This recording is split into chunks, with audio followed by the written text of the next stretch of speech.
क्या बच्चा, तो शुरू किया जाए। चलो, तो आज हम लोग किसको पढ़ने वाले हैं बाबू? आज का हमारा टॉपिक क्या होने वाला है?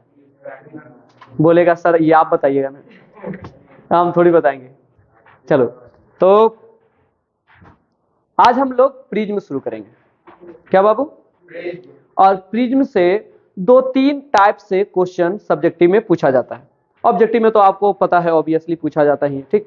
सब्जेक्टिव में क्या क्या पूछा जाता है उस पर थोड़ा सा हम लोग डिस्कस कर लेते हैं।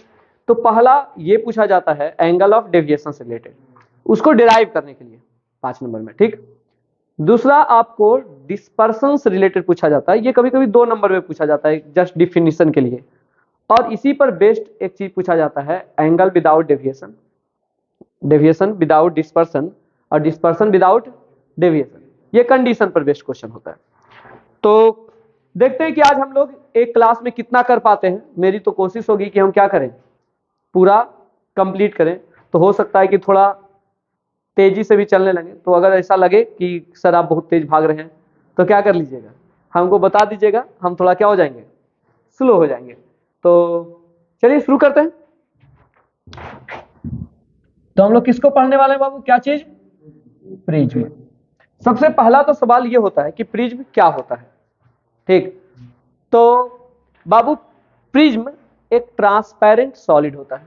प्रिज्म एक ट्रांसपेरेंट सॉलिड होता है जो बॉन्डेड होता है 3 रेक्टेंगुलर एंड 2 ट्रायंगुलर सरफेस।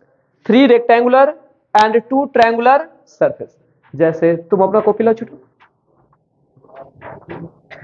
इस कॉपी को हम ऐसे फैलाएं, ये एकदम पूरा सॉलिड रहता और नीचे से भी रहता। तो ये आपका एक सरफेस रेक्टेंगुलर सरफेस हुआ, ये एक दूसरा रेक्टेंगुलर सरफेस होता, एक नीचे रेक्टेंगुलर सरफेस होता 3, और ये ट्रायंगुलर और ये ट्रायंगुलर। तो इस तरह का जो स्ट्रक्चर होता है उसे हम क्या बोलते हैं? प्रिज्म बोलते हैं, ठीक। तो हम लोग लिख लेते हैं। तो प्रिज्म क्या है बाबू? A transparent solid bounded by 3 rectangular and 2 triangular surface is called क्या छोटू? प्रिज्म। देखो प्रिज्म इस तरह का होता है, हम आपको थोड़ा सा 3D लुक देने की कोशिश कर रहे हैं कि आपको समझ में बढ़िया सा आए। ये है ना। अब बाबू आप गौर से देखिए, तो इसमें क्या हो जाएगा, ए बी सी और डी एक रेक्टेंगुलर सरफेस हो गया, कोई दिक्कत? पर ए और डी हो गया ई एंड एफ। तो ए ई एफ डी ये एक रेक्टेंगुलर सरफेस हो जाएगा ना बाबू। दूसरा उसके बाद तुम्हारा डी सी एफ एक ट्रायंगुलर सरफेस हो गया, ए बी ई एक ट्रायंगुलर सरफेस हो गया, और नीचे फिर देखो ई बी सी एफ बनेगा जो, वो भी एक रेक्टेंगुलर सरफेस हो जाएगा। तो टोटल 3 रेक्टेंगुलर सरफेस और 2 ट्रायंगुलर सरफेस से बॉन्डेड अगर कोई ट्रांसपेरेंट सॉलिड है तो उसे हम क्या बोलेंगे छोटू? प्रिज्म बोलेंगे। क्या बोलेंगे? पर जब आपको प्रिज्म बनाना होगा, डेरिवेशन करना होगा, तो आपको इतना आर्टिस्ट बनने की जरूरत नहीं है। आप क्या करोगे ना कि जब इसको आप सामने से देखोगे ना तो सिर्फ ट्रायंगल दिखेगा, बाकी रेक्टेंगुलर सरफेस है ना जो किधर चला जाएगा, अंदर डेप्थ में चले जाएगा, ठीक। और वो आपको दिखाई नहीं देगा। तो जब भी आपको प्रिज्म बनाना होगा तो आपको इतना करने की जरूरत नहीं होता है। हालांकि प्रिज्म एक्चुअल ऐसा होता है, ठीक, पर आप जस्ट क्या कर दोगे, इस तरह से बना दोगे तो ये आपका क्या हो जाएगा? प्रिज्म हो जाएगा, ठीक। ये आपको जो सामने ट्रायंगल दिख रहा है ना, इसे हम बोलते हैं फेस ऑफ द प्रिज्म। क्या बोलते हैं बाबू? Face of the prism. और ये जो नीचे रेक्टेंगुलर रहेगा जिसके बल इसके रखा गया है, आप ये लाइन देख रहे हो ना, पर ये लाइन नहीं है, ये क्या है बाबू? सरफेस है जो अंदर तक गया हुआ है ना, ठीक। इसे हम बोलते हैं बेस। क्या बोलते हैं बाबू? Base of the prism. और ये जो सरफेस हो गया इसे बोलेंगे रिफ्रैक्टिंग सरफेस। ये वाला भी सरफेस क्या कहलाएगा बाबू? Refracting surface of the prism. और इन refracting surface of the prism के बीच का जो एंगल होगा that will called angle of prism. तो इतना बात आपको याद रखना होगा। हालांकि मुझे नहीं लगता कि कभी बिहार बोर्ड पूछेगा कि what do you mean by angle of prism, पर आपको कम से कम ध्यान तो रहना चाहिए ना कि एंगल ऑफ प्रिज्म क्या होता है। तो एंगल ऑफ प्रिज्म क्या होता है बाबू? The angle between its refracting surface is called angle of prism. कोई दिक्कत यहां तक नहीं ना? चलिए, बेस क्या होता है आपको पता है, वो रेक्टेंगुलर सरफेस प्रिज्म का, जिसके बल और उस प्रिज्म को कहीं पर क्या किया जाएगा? रखा जाएगा। कोई सरफेस पर रखेंगे ना तो उसे हम बोलेंगे बेस ऑफ प्रिज्म। और बेस को छोड़ के बाकी जो दो सरफेस बचेगा रेक्टेंगुलर सरफेस, उसे हम लोग क्या बोलेंगे बाबू? Refracting surface of prism. और उनके बीच के एंगल को हम लोग बोलेंगे एंगल ऑफ प्रिज्म। कोई दिक्कत? और अब हम लोग बात करने वाले हैं इसके 5 नंबर के क्वेश्चन, जो कि है डेविएशन थ्रू प्रिज्म, है ना। हम लोग डेविएशन निकालना क्या करेंगे? सीखेंगे। तो चलो शुरू करें। तो एंगल ऑफ डेविएशन, इसकी हम लोग क्या करने वाले हैं? बात करने वाले हैं। तो पहले हम फिगर से समझेंगे कि होता क्या है, एंड देन आफ्टर हम क्या करेंगे? डिफाइन वगैरह करेंगे। आपको डेरिवेशन में इस तरह से लिखा रहता है कि derive the equation for angle of prism. 5 marks का क्वेश्चन होता है ना। तो आप कैसे लिखोगे? तो सबसे पहले आप एंगल ऑफ डेविएशन क्या होता है इसको डिफाइन करोगे, उसके अकॉर्डिंग आप फिगर बनाओगे, एंड देन आफ्टर आप क्या करोगे? सॉल्व करोगे। तो हम डेफिनेशन ऐसे नहीं लिखते हैं, पहले हम क्या करते हैं? प्रिज्म से समझते हैं कि लाइट का रिफ्लेक्शन कैसे होता है, एंड देन आफ्टर हम लोग क्या कर लेंगे? बाकी काम कर लेंगे, डिफिनेशन भी बना लेंगे। तो सबसे पहला काम था कि एक प्रिज्म हमको क्या करना था? बनाना था। हम थोड़ा सा छोटा प्रिज्म बना रहे हैं इसलिए क्योंकि बाबू डेरिवेशन के लिए हमारे पास जगह भी होना चाहिए, बोर्ड छोटा है ना। चलिए, जब हम लोग नया क्लास में जाएंगे तो बोर्ड क्या कर लेंगे? बड़ा कर लेंगे। डायरेक्ट 15 फीट का दम बोर्ड लगा लेंगे, कोई दिक्कत नहीं। उसके बाद कहना जितना बड़ा लिखने के लिए लिखोगे, पर तुम लोग बोलोगे सर अब हम लोग कहाँ। चलिए, तो बाबू तो इसको हम नाम दे देते हैं, क्या नाम दे देते हैं? P Q R. कोई दिक्कत? अब बाबू ये जो पी क्यू है वो लाइन दिख रहा है, पर वो लाइन होता नहीं है, बल्कि वो क्या होता है बाबू? सरफेस। ठीक। पी आर ये भी अंदर की तरफ क्या है बाबू? एक सरफेस, जिसे हम बोलते हैं रिफ्रैक्टिंग सरफेस। और इसके बीच ये वाला जो एंगल होता है उसे बोलते हैं एंगल ऑफ प्रिज्म। कोई दिक्कत? अब हम क्या करने वाले हैं? एक लाइट को लेने वाले हैं, थोड़ा सा डिफरेंट मार्कर यूज कर लेते हैं, और उसका देखने वाले हैं कि रिफ्रैक्शन कैसे होगा। तो हम एक लाइट को इंसिडेंट करवाते हैं इस पर। कोई दिक्कत? जैसी लाइट इंसिडेंट किया बाबू, आप जानते हो कि चूंकि ये ट्रांसपेरेंट मीडियम है तो लाइट यहां से बाउंस बैक नहीं करेगा, बल्कि इसके अंदर जाएगा। क्या होगा? अंदर जाएगा। और हम लोग पढ़े हैं कि अगर अंदर जा रहा है एक मीडियम से दूसरे मीडियम तो इसे रिफ्रैक्शन बोलते हैं। क्या बोलते हैं? रिफ्रैक्शन बोलते हैं। रिफ्रैक्शन में लाइट किधर बेंड करेगा, इसके लिए हमें यह पता होना चाहिए कि कौन रेयरर है और कौन डेंसर है। तो हम मान लेते हैं कि इधर एयर है और ये ग्लास है। अब आप बताओ कि कौन रेयरर होगा, कौन डेंसर होगा? इधर रेयरर, और ये ग्लास क्या होगा? डेंसर होगा। लाइट किधर से जा रहा है? Rarer to. अगर लाइट रेयरर टू डेंसर में जा रहा है तो आप बताइए क्या होना चाहिए? नॉर्मल के तरफ मुड़ना चाहिए।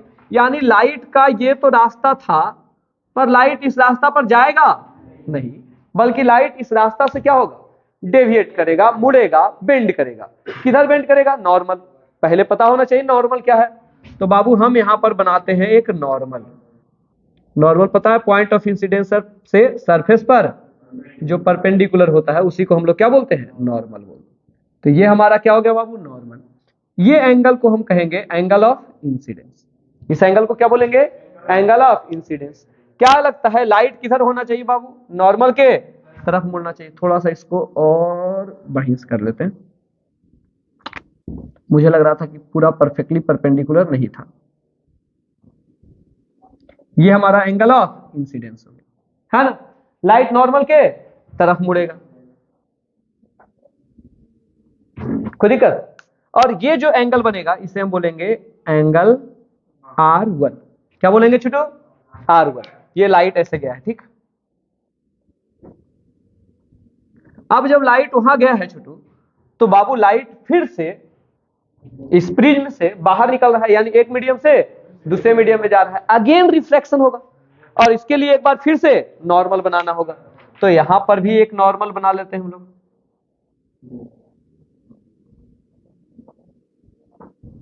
इस बार लाइट क्या हो रहा है छोटू?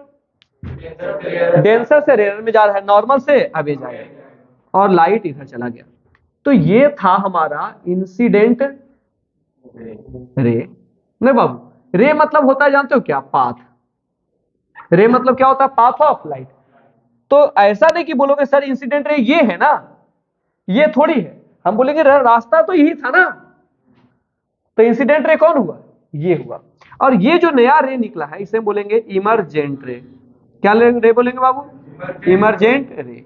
और हमको क्लियरली दिख रहा है कि इंसिडेंट रे एंड इमरजेंट रे जो है वो सेम डायरेक्शन में नहीं है। क्या सेम डायरेक्शन में है? जा रहा था इधर, चला गया इधर, तो बाबू डायरेक्शन चेंज हुआ ना। और जब डायरेक्शन चेंज होता है ना तो उसे बोलते हैं डेविएट होना। क्या बोलते हैं? पर अगर डायरेक्शन चेंज ना हो, अपने रास्ता से हट जाए, तो उसे हम बोलते हैं डिस्प्लेस होना, जो कि ग्लास स्लैब में होता है। ग्लास स्लैब में लाइट का डायरेक्शन चेंज नहीं होता है, अपने पाथ से थोड़ा सा शिफ्ट हो जाता है ना, तो उसे हम बोलते हैं डिस्प्लेस या फिर शिफ्ट बोलते हैं। पर यहां पर ये डिस्प्लेस नहीं हो रहा है, ये क्या हो रहा है? डेविएट हो रहा है, अपने रास्ता से क्या हो जा रहा है? भटक जा रहा है। एंगल डायरेक्शन क्या हो जा रहा है? चेंज हो जा रहा है, ठीक। तो बाबू ये वाला अगर हम एक्सटेंड करें पीछे, तो इन दोनों के बीच जो एंगल बन रहा है incident ray and emergent ray के बीच, किसके बीच बाबू? Incident ray and emergent ray के बीच, इसे बोलते हैं एंगल ऑफ डेविएशन। क्या बोलते हैं बाबू? Angle of deviation. तो अब हम लोग लिखेंगे एंगल ऑफ डेविएशन क्या होता है बाबू? The angle between incident ray and emergent ray is called क्या बाबू? एंगल ऑफ डेविएशन, जिसे हम डिनोट करते हैं किससे? डेल्टा से। अच्छा, डेल्टा को ट्रायंगल जैसा भी लिखते हैं और डेल्टा को हम ऐसे भी लिख सकते हैं, तो मुझे नहीं लगता है कि आपको कोई परेशानी होनी चाहिए। अब बाबू एक काम करते हैं, हमको इस डेल्टा का वैल्यू निकालना है, इस पर फोकस करना है कि डेल्टा का वैल्यू कितना होगा। तो चलो कुछ काम करते हैं। तो सबसे पहले कि बाकी अदर जो पॉइंट है जिसका नाम अभी तक नहीं पड़ा है उसको भी नाम दे ही देते हैं। तो बताओ बाबू क्या नाम दे देते हैं? X, Y, Z. फिर यहां क्या दे? चलो छोड़ो, काहे इतना करेंगे, तो जैसे चल रहे थे ना वैसे चलते हैं। तो P Q R, S T U भी। और कोई पॉइंट है? मुझे नहीं लगता है, ठीक। तो चलते हैं अब किसके तरफ? इसको सॉल्व करने की तरफ। तो सॉल्व करने के पहले हम चाहते हैं कि आपको कुछ ज्योमेट्री का रूल पता है कि नहीं, ये पूछ लेते हैं। हम बचपन में पढ़े थे कि अगर एक ट्रायंगल है तो उसके तीनों एंगल का सम 180 डिग्री होता है। आप लोग भी पढ़े थे और याद है? अच्छा चलो, अगर रेक्टेंगल रहा तो तीनों एंगल नहीं, इस केस में चारों एंगल होगा, उसकी सम कितना होगा? 360 डिग्री ना बाबू। तो ट्रायंगल के तीनों एंगल का सम 180 होता है, रेक्टेंगल के चारों एंगल का सम 360 डिग्री होता है। चाहे रेक्टेंगल कैसा भी हो या चाहे ट्रायंगल कैसा भी हो, ये सब ट्रायंगल और सब रेक्टेंगल के लिए लगता है। क्लियर है?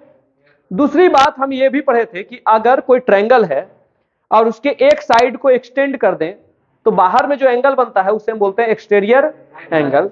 और ये जो एक्सटीरियर एंगल होता है वो अदर टू इंटीरियर एंगल जो है अपोजिट, उसके सम के बराबर होता है। इतना पता है? बस इतना ही तो यूज करना है यार, इसके अलावा कुछ भी यूज नहीं करना है, बस इतना यूज करना है। कर लोगे? अच्छा चलो हम करके बताते हैं। हमको लगा तुम लोग को डर गए हो कि कहीं सर बोले कि अपने से नहीं कर लो। चलो हम करके बताते हैं। तो बाबू एक काम करते हैं कि हम ट्रायंगल देखते हैं VSU में। कोई ट्रायंगल दिख रहा है VSU? भी यस यू, एक ट्रायंगल बन रहा है ना। तो हम इस ट्रायंगल की बात करते हैं, इन ट्रायंगल भी यस यू, इन ट्रायंगल भी यस यू। तो मुझे लग रहा है ना कि ये जो डेल्टा है ना वो एक्सटीरियर एंगल है, डेल्टा यही वाला एंगल है ना रे। तो कौन सा एंगल है? Exterior angle. तो बाबू हमको ऐसा लगता है कि ये डेल्टा जो एक्सटीरियर एंगल है वो इसके अदर टू इंटीरियर एंगल, कौन कौन, this angle and this angle के सम के बराबर होगा नहीं बाबू। यानी ये हो जाएगा एंगल यस और plus angle you, angle yes plus angle you के बराबर, angle yes plus angle you के बराबर। यानी डेल्टा बराबर, मुझे ऐसा क्यों लग रहा है कि जो एंगल यस होगा ना वो कितना होगा, चलो गौर से सब लोग हम लोग देखते हैं। ठीक, कौन सा एंगल यस।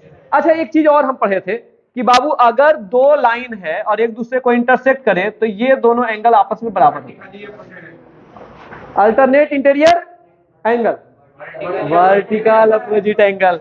अभी कौन बच्चा बोला था? अच्छा बायोलॉजी के है, हो जाता है कभी कभी। ठीक, अच्छा नहीं बोले थे, चलो ठीक है। Vertical opposite angle, vertically opposite angle बराबर होता है ना। तो गौर से देखो, ये एंगल आई है, ए लड़का, ये एंगल, तो ये पूरा भी आई होना चाहिए। अरे यार देखो ये लाइन, ये लाइन, तो बाबू ये आई तो ये पूरा आई होगा। अब इसमें से ये R1 रह गया तो ये कितना रह गया?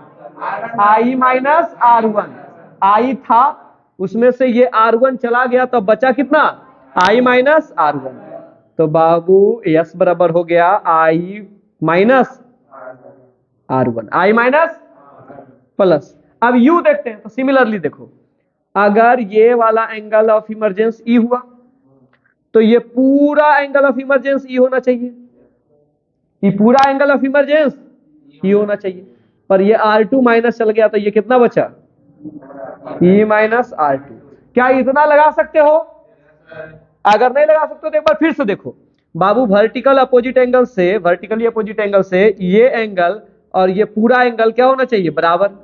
तो अगर ये I है तो इधर पूरा क्या होना चाहिए? I। पर ये R1 है तो ये बचा कितना? I minus R1। ये E है तो ये पूरा E होना चाहिए, ये है R2 चला गया तो कितना बचा? E minus R2। डेल्टा बराबर मुझे लग रहा है कि अगर सॉल्व करेंगे तो I plus E minus R1 plus R2 हो जाएगा। कोई दिक्कत? इसको बना ले इक्वेशन 1। इतना कर सकते हैं बच्चा? कर सकते हैं ना? चलो गुड। अब हम लोग बढ़ते हैं दूसरा कॉन्सेप्ट की तरफ। तो बाबू अगर हम बात करें in triangle yes T U, किसी को दिख रहा है ट्रायंगल यस टी यू? देखो बाबू ये हो गया यस, ये हो गया टी, ये हो गया यू, यस टी यू। तीनों एंगल का सम 180 डिग्री, तीनों एंगल का सम यानी बाबू R1 plus R2 plus angle T बराबर कितना? 180 डिग्री। इक्वेशन 2 लिख दे। चलो एक क्वाड्रिलेटरल की बात करते हैं, PSTU, इन क्वाड्रिलेटरल PSTU दिख रहा है बाबू? क्वाड्रिलेटरल PSTU दिख रहा है? अरे ये हो गया P, ये हो गया यस, ये हो गया T और ये हो गया U, चारों एंगल का सम 360 डिग्री। तो बाबू एंगल P तो हो गया A, एंगल P कितना हो गया? और एंगल यस हो जाएगा 90 डिग्री। काहे रे? अरे नॉर्मल है यार, यस टी क्या है? नॉर्मल। और अगर यस टी नॉर्मल है तो एंगल कितना होगा?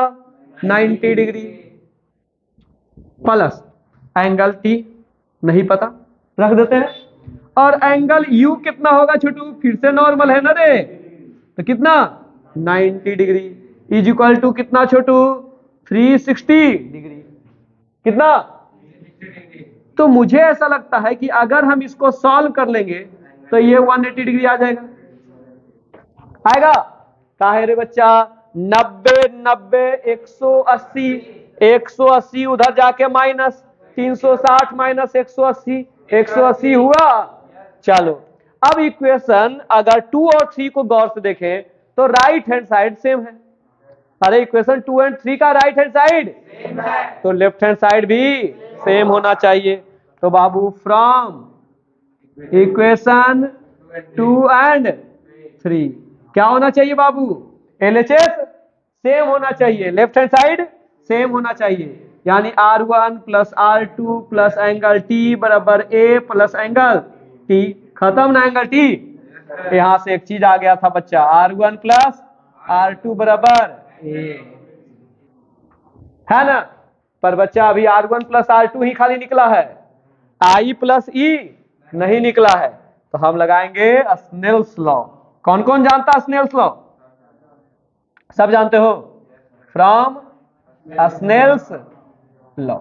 तो स्नेल साहब बोले हैं कि बाबू साइन आई बटा साइन आर बराबर होता है mu two by mu one.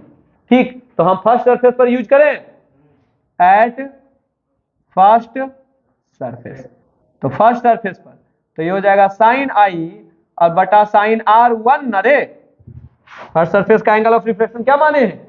Are one, तो sine I R one, sine I by sine R one बराबर हो जाएगा mu by one, mu by one. हम लोग स्मॉल एंगल अप्रोक्सिएशन यूज करें फ्रॉम स्मॉल एंगल अप्रोक्सिएशन। कौन कौन जानता है क्या होता है स्मॉल एंगल अप्रोक्सिएशन? सब जानते होते हैं। अगर एंगल छोटा है तो साइन थीटा रफली इक्वल होता है थीटा के, यानी आई बटा आर वन बराबर म्यू बाई वन, यानी कहने का मतलब आई बराबर हो जाएगा छोटू म्यू आर वन। इसको इक्वेशन मान लेते हैं 4। क्या मान लेते हैं? अच्छा, इसको मान लेते हैं 4 और ये क्या मान लेते हैं 5। क्लियर है ना? अगर उसी तरह से हम लोग लगाएं सिमिलरली एट सेकेंड सरफेस, तो बाबू हमारा E बराबर हो जाएगा म्यू आर टू। E बराबर क्या हो जाएगा? कैसे? तो साइन आई के जगह पर साइन E हो जाएगा और R1 के जगह पर R2 हो जाएगा और म्यू बाई वन आ जाएगा ना? कि इसको भी लिखे फिर से?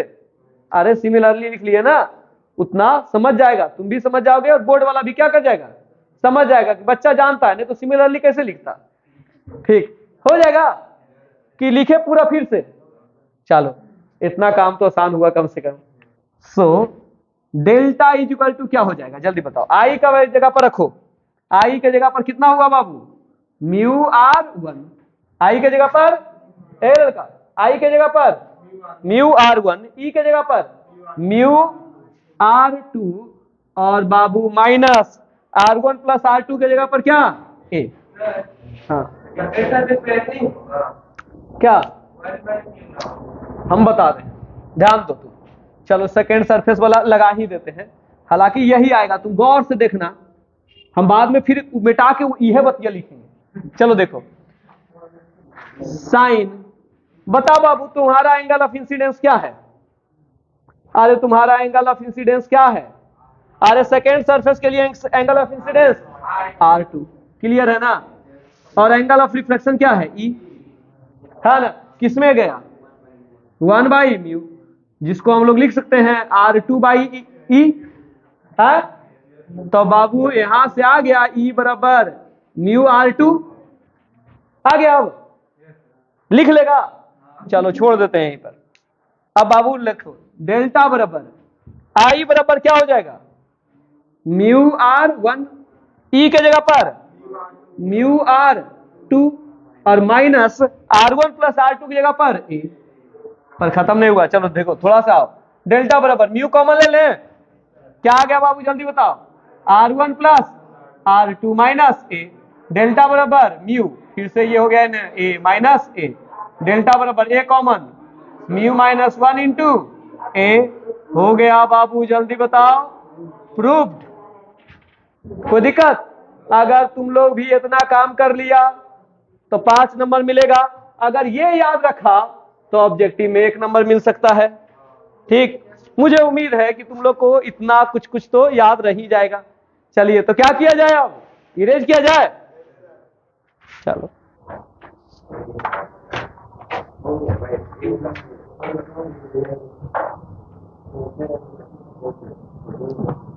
फोटो खींच लिया लड़का।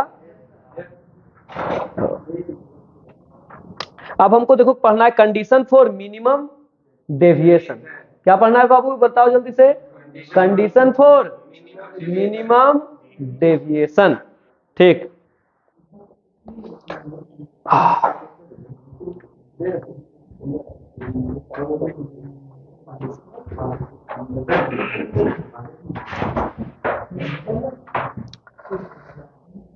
क्या रे ऋषभ, क्या हाल चाल है? ठीक है।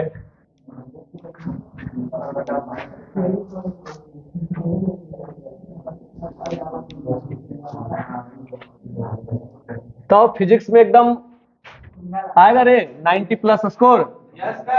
हाँ,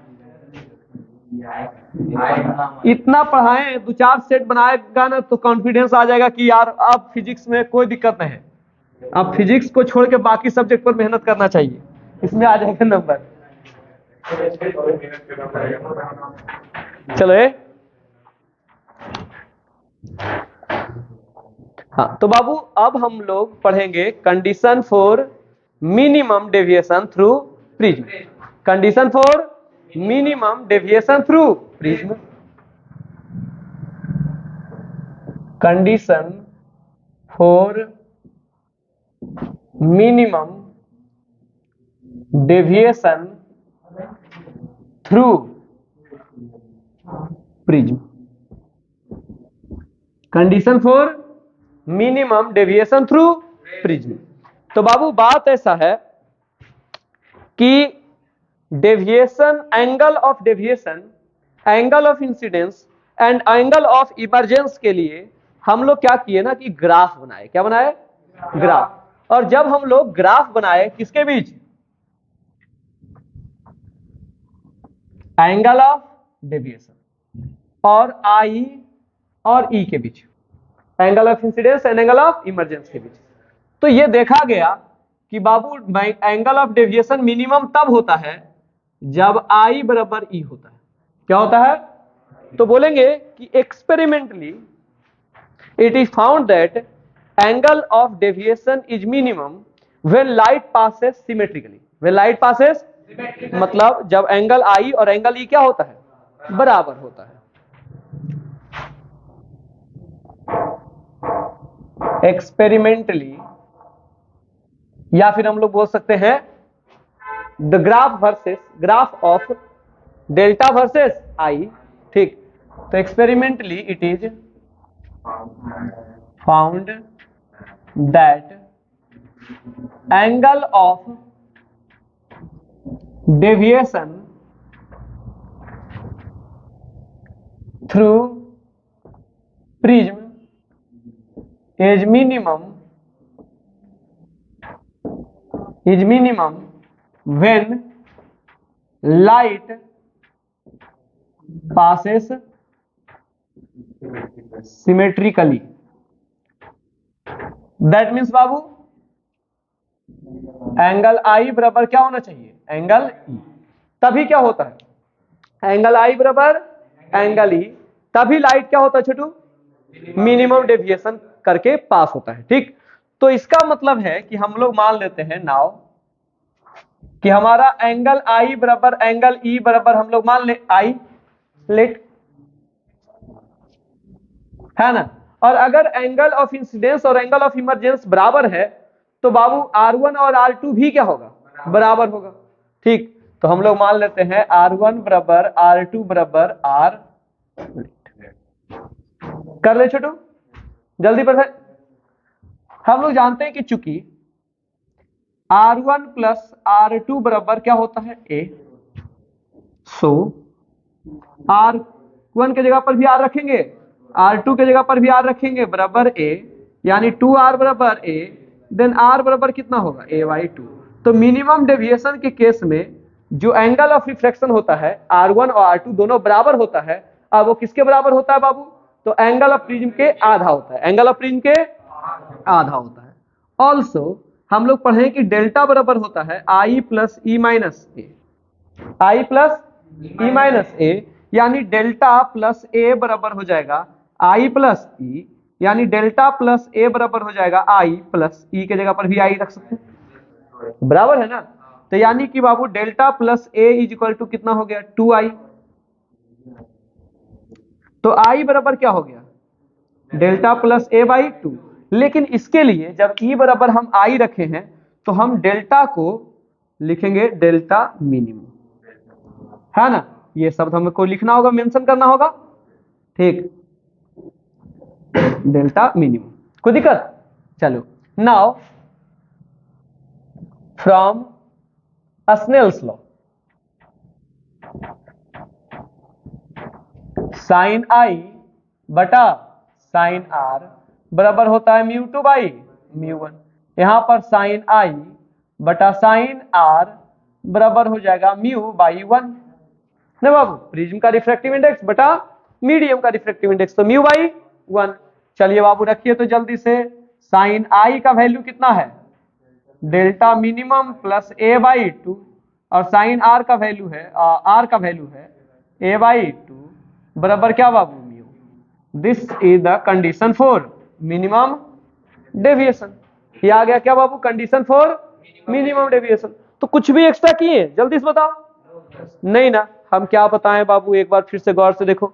हम बोले कि एक्सपेरिमेंटली जब एंगल आई को चेंज किया गया और एंगल ऑफ डेविएशन को उसके अकॉर्डिंग मेजर किया गया और उनका जब ग्राफ प्लॉट किया गया तो ये देखा गया कि चाहे प्रिज्म कैसा भी हो, उसका रिफ्रैक्टिव इंडेक्स कुछ भी हो, मिनिमम डेविएशन तब होता है ग्राफ में जब आई और ई क्या हो जाता है बराबर हो जाता है, एंगल ऑफ इंसिडेंस और एंगल ऑफ इमरजेंस बराबर हो जाता है।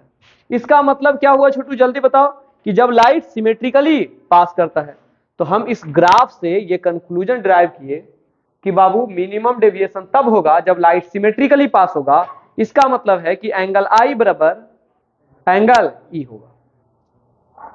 अब अगर एंगल आई बराबर एंगल ई है तो एंगल R1 बराबर एंगल R2 होगा ना कि नहीं होगा? अरे तुम लोग पढ़े हो ना यार, आई बराबर होता है म्यू R1 और ई बराबर होता है म्यू R2। अगर आई और ई बराबर है, म्यू तो कॉमन है, तो R1 और R2 भी बराबर होना चाहिए ना, होना चाहिए कि नहीं? अरे लाइट सिमेट्रिकली पास कर रहा है यार, होना चाहिए, ठीक। चलो अब R1 बराबर R2 बराबर मान लिए लेट R और आई बराबर ई बराबर मान लिए लेट आई। अब अगर हम लोग पढ़े होंगे तो याद है कि R1 प्लस R2 बराबर ए होता है, R1 प्लस R2 बराबर ए होता है। तो R1 के जगह पर भी R रख सकते हैं, R2 की जगह पर भी बराबर ए, 2R बराबर ए, यानी R बराबर कितना होना चाहिए ए बाई 2। कब? जब मिनिमम डेविएशन हो रहा है तब, ठीक। उसी तरह से अगर हम डेल्टा की बात करें तो डेल्टा होता है आई प्लस ई माइनस ए, यानी डेल्टा प्लस ए बराबर हो गया आई प्लस ई। लेकिन जब ई बराबर भी हम आई ही रखेंगे तो लाइट सिमेट्रिकली पास करेगा और उस केस में जो डेल्टा होगा वो क्या होगा बाबू मिनिमम।